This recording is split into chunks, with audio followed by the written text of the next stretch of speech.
இந்த நெல் வாங்குறதுன்னு ஒரு சாப்டர் ஓடிக்கிட்டே இருக்குங்களா, அதில் இந்த நெல்லுடைய ஈரப்பதத்தை இத்தனை சதவீதத்திலிருந்து இத்தனை சதவீதத்துக்கு கொஞ்சம் ஒசத்துங்க அப்படின்னு தமிழ்நாடு அரசு லெட்ரு எழுது. உடனே மேலே இருக்கவங்க வழக்கம் போல உங்கள் லெட்டரில் எழுத்து கோணமானலாக இருக்குது, அதனால் பண்ண முடியாதுன்னு ரிஜெக்ட் பண்ணி அனுப்பி விட்டாங்க. என்னடா இது சோதனை, என்ன சொன்னாலும் ரிஜெக்ட் பண்ணால் எப்படி அப்படின்னு மக்கள்கிட்ட போய் கேட்டோம். அவங்க கரெக்டாக பதில் சொல்லியிருக்காங்க. நெல் கொள்முதல் ஈரப்பதத்தை பார்வையிட வந்த மத்திய குழு பார்த்துட்டு போய் கிட்டத்தட்ட 1 மாதம் ஆக போகுது.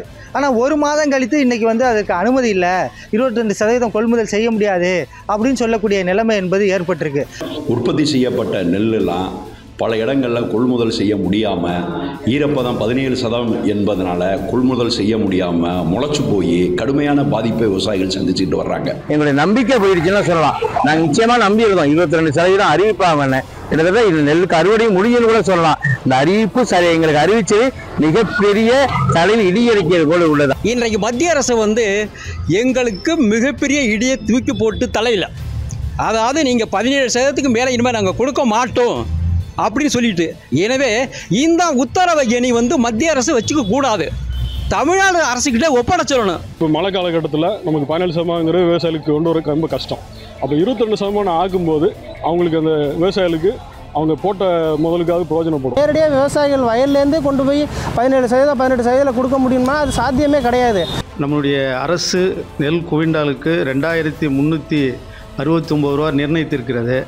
இப்படி 22% ஈரப்பதம் எடுக்கவில்லை என்றால் அது தனியாரிடம் விற்க வேண்டியிருக்கும். தனியாரிடம் விற்கிற போது குறைந்த விலையில் தான் விற்க வேண்டும். எனவே விவசாயிகளுக்கு பெரும் நஷ்டத்துக்கு ஆளாக்கப்படுவார்கள். அதே மாதிரி பார்த்தீங்கன்னா நிவாரணத்துலேயும் பார்த்தீங்கன்னா சென்ற ஆண்டு கணக்கெடுத்த நிவாரணமே இன்னும் கொடுக்கல. இந்த ஆண்டும் இது வரைக்கும் நிவாரண கணக்கெடுத்து அனுப்பியிருக்காங்க. சென்ட்ரல் கவர்மெண்ட் பேரிடர் நிவாரண நிதியிலேருந்து இது வரைக்கும் கொடுக்கல. 22க்கு அனுமதிப்பீங்கன்னு அதை அனுமதிக்கலைன்னு சொன்னால் அதை அனுமதிக்குமாறு விவசாயிகள் சார்பாக வலியுறுத்துகிறேன்.